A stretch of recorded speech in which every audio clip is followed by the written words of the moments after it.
여러분 안녕하세요.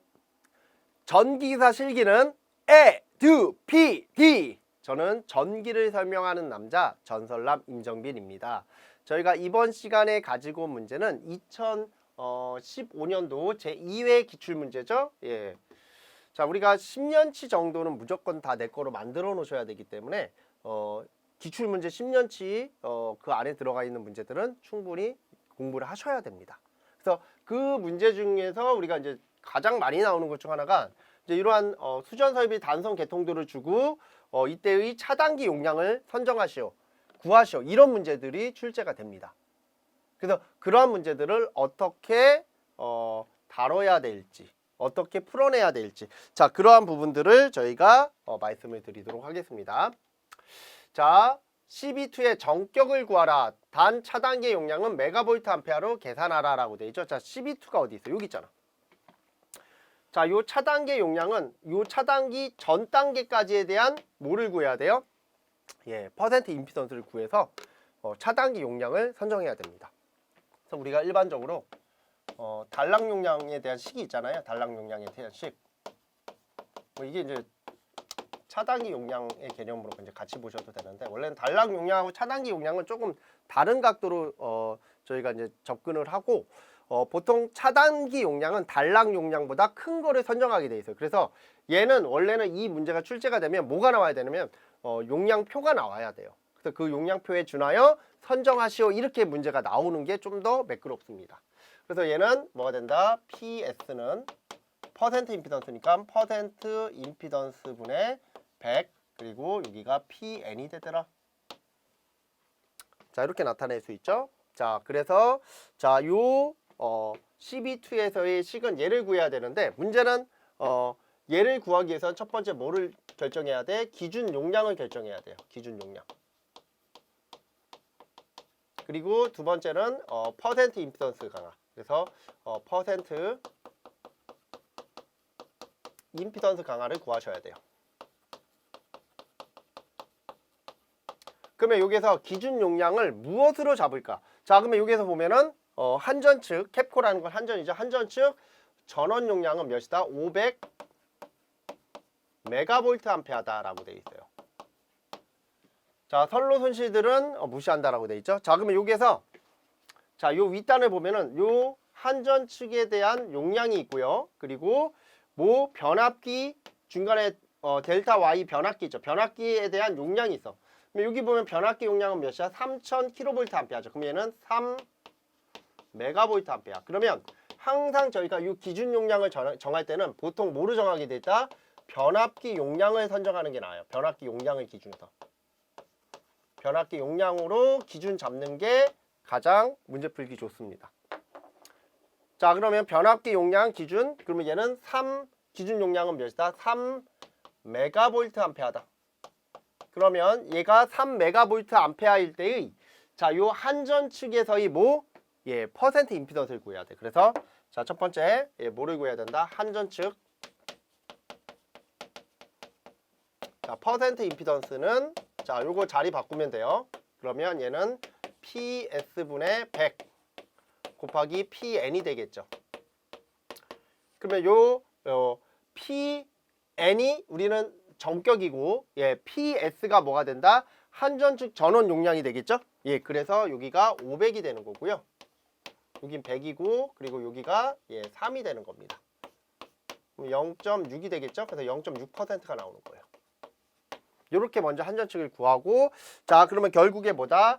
요 차단기에서의 퍼센트 임피던스는 바로 한전과 변압기의 합이 돼야 되겠죠. 그래서 자, 토탈 총 퍼센트 임피던스 T라고 적을게요. 얘는 자, 한전 측, 전원 측, 요걸 S라고 할게요. 플러스 변압기 측, 요거를 자, 여기서는 그냥 임피던스 이렇게 주어졌죠. 이거 G라고 적을게요. 그러면 얘는 0.6 플러스 6에 대한 개념이 되니까 6.6이 되겠죠? 그러면 자, 따라서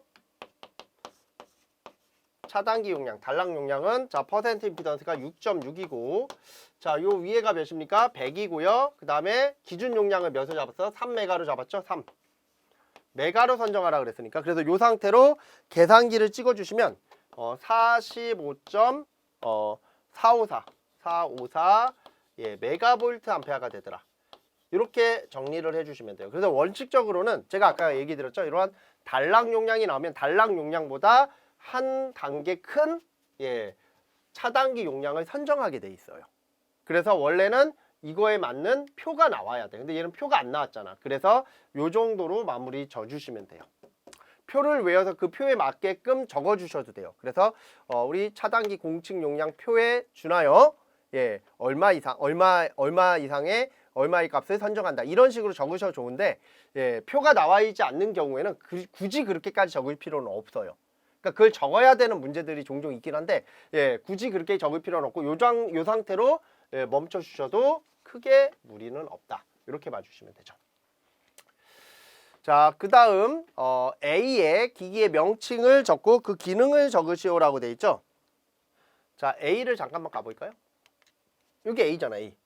여기 딱 보니까 이거 중성점을 뭔가를 접질했죠? 자, 여기가 1차고 여기가 2차고 2차에 뭐가 있어? 수용가잖아, 수용가. 수용가가 있고 자, 1차 측 중성점을 이렇게 뭔가를 통해서 이렇게 접지를 한 거죠? 맞죠?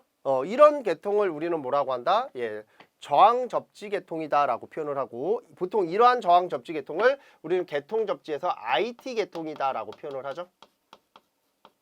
이러한 IT 계통의 가장 큰 장점은 뭡니까? 바로 예, 2차 측에 어떠한 지락 사고라든가 예, 어떠한 사고가 발생됐을 때 대지로 흘러 들어가는 전류를 뭐 할 수 있어요? 예, 지락 사고 시 예, 지락 전류를 제한할 수 있는 특성을 갖고 있죠. 그래서 지락 전류를 제한할 수 있기 때문에 예, 2차 측에 뭐를 전력을 그대로 공급해 줄 수 있는 예, 무정전 시스템을 만들 수 있다라는 거죠. 그래서 보통은 어떤 설비에서 의료 설비들은 사고가 났다고 해서 차단기가 떨어지면 안 되잖아요. 그렇죠? 그런 식으로 차단기가 떨어지지 않게끔 고장 전류를 제한하는 거예요. 예, 그게 바로 뭐다? 저항의 목적입니다. 그래서 그 저항의 이름을 우리는 중성점 접지 저항기라고 하죠. 그래서 얘를 중성점 접지 저항기 이렇게 표현을 해요. 그래서 답은 이렇게 봐주시면 돼요. 중성점 접지 저항기라고 해서 NGR이라고 약자로 적고요. 자, 지락 사고 시 지락 전류를 억제한다. 이게 주의 내용입니다. 그리고 건전상 전위를 일정 수준 뭐 할 수 있다? 조정하는 특성을 갖고 있죠. 예, 그래서 우리가 지락 전류를 제한하면 전압이 커져요.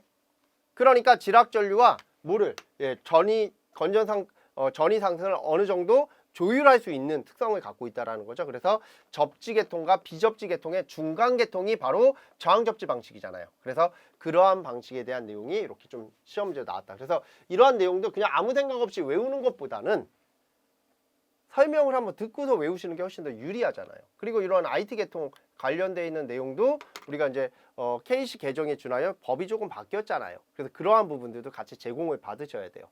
그러니까 내가 혼자 공부한다라는 건 뭐냐면 아무것도 없는 상태에서 지금 껌껌한 하늘에서 자꾸 별 하나씩 이렇게 찾는다라고 생각하시는 거예요. 그게 힘든 거야. 누군가가 옆에서 망원경을 가지고서 야, 이쪽을 보면 이런 별이 보이고 이쪽을 보면 이런 별이 보여. 이렇게 얘기를 해주면 그렇게 해서 내가 숙달이 되면 훨씬 더 시간을 단축시킬 수 있고 답답함이 사라진다라는 거죠. 이해가 됩니까? 그렇기 때문에 항상 혼자 공부하시는 분들, 이런 분들보다는 강의를 수강하셔서 공부하시는 게 훨씬 더 효율적이고요. 훨씬 더 전략적이다라고 말씀을 드립니다. 그래서 이러한 형태의 내용들과 문제들을 저희가 이러한 책 한 권으로 만들어 드렸습니다. 그래서 여기 쪽집게 핵심 예상 문제라고 해서 시험에 최근 동안 잘 나오던 트렌드 문제들 그리고 기존에 잘 나왔던 문제들 이런 것들을 한 권의 책자로 저희가 만들어 드리고 요거는 이제 주기적으로 저희가 이 책자를 바꿉니다. 왜? 트렌드가 바뀔 수 있잖아요. 예, 그때마다 이렇게 바꾸는데 그러한 기간적인 부분들을 가지고도 제가 다시 기출 문제들을 분석하고 문제 유형들을 다시 한번 나열하면서 책자를 또 다시 바꿔줘요. 예, 이런 식으로 생동감이 있는 책자를 하나를 준비하셔서 이거를 기본서로 잡고 공부를 하셔야 돼요. 나중에 이제 뭐 어느 학원 이런 데 가서 한번 물어보십시오. 이 책자가 언제적 책자입니까? 그러면 진짜 옛날 거 그리고 최근에 찍었다 하더라도 기존 거를 그냥 짜집기한 정도로 이러면 안 돼요. 항상 책은 완벽하게 최근에 출제되었던 기출문제를 반영할 수 있는 그런 책자가 돼야 됩니다. 그렇게 일반적으로 학원들이 또는 출판사가 그렇게 하는 경우가 거의 드뭅니다. 그래서 저는 그런 형태로 좀 책자를 만들어서 이런 것들로 이제 강의가 진행이 되고요. 그래서 보통 요 강의 듣기 전에 실기 이론반을 들으시라고 그래요. 실기 이론도 핵심 요약해가지고 저희가 강좌가 나갑니다. 그래서 그걸 한번 듣고 거기에서도 핵심 문제가 조금씩 있어요. 그거 좀 풀어보시고 워밍업 하는 거죠. 그리고 나서 요 핵심 요약, 핵심 문제풀이반을 듣고서 뭐를 하는 겁니까? 예, 문제에 대한 전체적인 그런 흐름들 그리고 어떻게 접근해야 되는지 이런 방법을 완벽하게 내 거로 만들어 놓고 그 다음에 기출문제 10개년치 반을 가셔서 기출문제 10년치를 한번 공부해 보시는 거예요. 그렇게 하고 시험장 가시면 합격률이 엄청나게 많이 향상이 됩니다. 제가 이제 경험했던 내용을 기준으로 해서 말씀을 드리는 거니까 이렇게 좀 한번 해보시면 좀 도움이 되실 겁니다. 자, 그래서 저희 홈페이지 에듀피디 오셔가지고 한번 확인해 보시고요. 뭐 궁금한 거 있으면 저한테 개인적으로 뭐 상담 요청하셔도 제가 그러한 부분들을 또 상담을 드릴 수가 있습니다. 자, 우리 수험생 여러분 파이팅 하시고요. 저희는 다음 시간에 다른 문제를 가지고서 찾아뵙도록 하겠습니다.